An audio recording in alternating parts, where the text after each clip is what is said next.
Welcome back.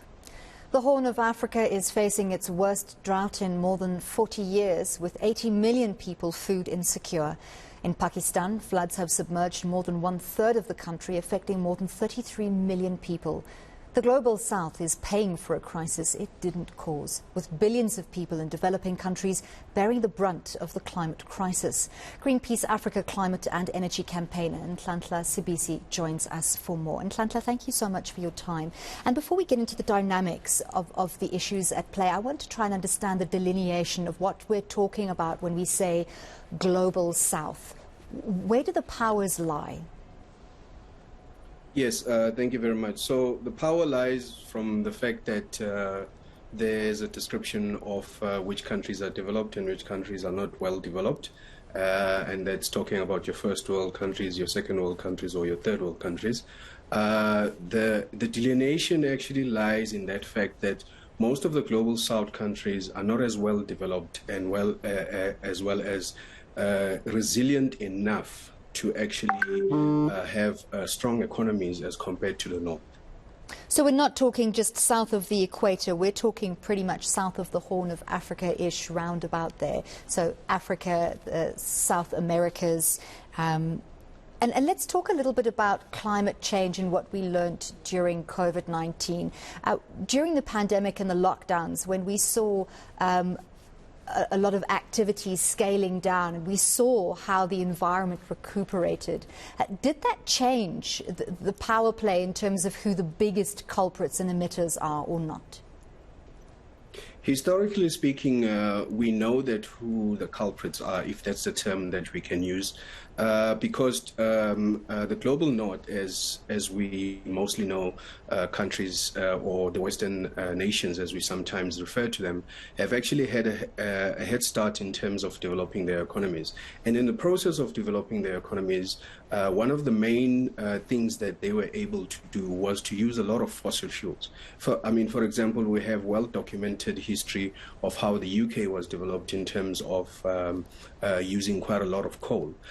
So what we are seeing in that perspective is the fact that those countries were able to speedily develop their economies, but in a very carbon-intensive way, which has, and this is also historical from a climate change point of view, which has actually contributed to the emissions that we are grappling with today. And with the Global South, what we are finding is that because of the late development of most countries, what the future looks like if that balance isn't to some degree rectified?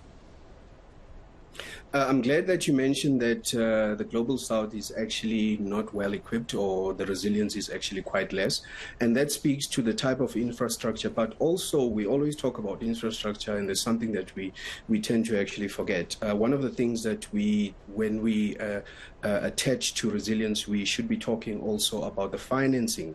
And, how well can an economy, let's say, compared to Germany, we've seen that they've also had floods at some point in time, and now we're seeing Pakistan and we're seeing other regions in the world which are less developed. But in terms of the financing, how fast will Germany be able to actually recoup from those floods compared to Pakistan, where it is right now? Because the economies are not the same, and the comparison cannot be made in that effect. But at the same time, looking at the historical trajectory that we have been going through, we can see that as much as we keep on saying that the global north has contributed quite a lot, currently we are now talking about through the UNFCCC, or the United Nations negotiating forum that has to do with climate change. One of the biggest arguments that we are having there is that how do we take care of loss and damage? How do we actually finance countries that are less resilient, so that if they're hit by these catastrophes or these extreme weather events, how do they recoup? And the unfortunate part is that we are seeing that it's mainly people who are vulnerable that are feeling the effects of what we are going through right now. In terms of the global willingness to act and to implement real change in policy terms, it seems as if climate change policy is a nice to have, that whenever something else big comes along that distracts us and is more immediate in terms of crisis and impact, for instance, the energy crisis, Russia's invasion of the Ukraine, that our energy globally gets directed towards those more urgent crises, and that climate change sort of has to take a backseat until we find the time to go to another summit and for global leaders to talk and to have press briefings. But what do you think is the global appetite for climate change policy on the ground, really, in terms of real day-to-day change? I think that you actually hit the nail on the head, because it's very skewed, and you can see from the negotiation process that takes place through the UNFCCC, starting as late as the Paris Agreement. Most of the agreements are very much skewed, especially if we're looking at the global north. It's very much skewed towards protecting their own economies. And the sad part is that when we look at the science actually requires all nations to act, which is why we have seen, for example, your island nations during the last few COP conferences, including the one that we had in Glasgow, where island nations are talking about them being overwhelmed by rising seas. And that tells you that, and as you rightfully, articulated, that when there's a crisis that happens that directly affects countries that are in the global north, their focus immediately shifts, and that's ignoring the science that we already have. And the good thing about this science is that we're talking about science that has been developed by independent scientists using the Intergovernment Panel on Climate Change, as well as articulating what different nations should actually adhere to or take actions. Like from the Paris Agreement, we've been talking about nationally determined commitments. And those commitments specifically say that based on the size of your economy, based on your history of emissions, this is how far you can go. But it's also subject to the fact that, especially with the Global South, that there's financing that needs to be made available, and finance instruments that needs to be made available to these countries, so that they can be able to adapt, they can be able to mitigate some of the effects that we are seeing.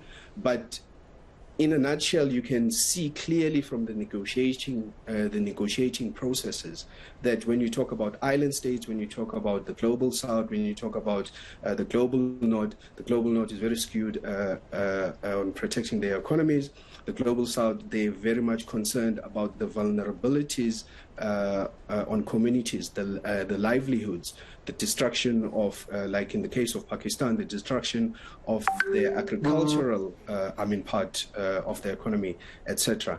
And your island states, they're talking about them being overwhelmed by rising seawaters. So there is a lack of balance, and we need to find that balance. And which is why, as Greenpeace, we keep on urging with partner organizations, we keep on urging, and as well as the civil society in general, we keep on urging that there needs to be an adherence to the science that has been tabled and continuously being tabled, to take recognition of that, but also to see how different countries within their capabilities can also be able to start implementing it and putting it through policies, but also being assisted by the instruments that I referred to.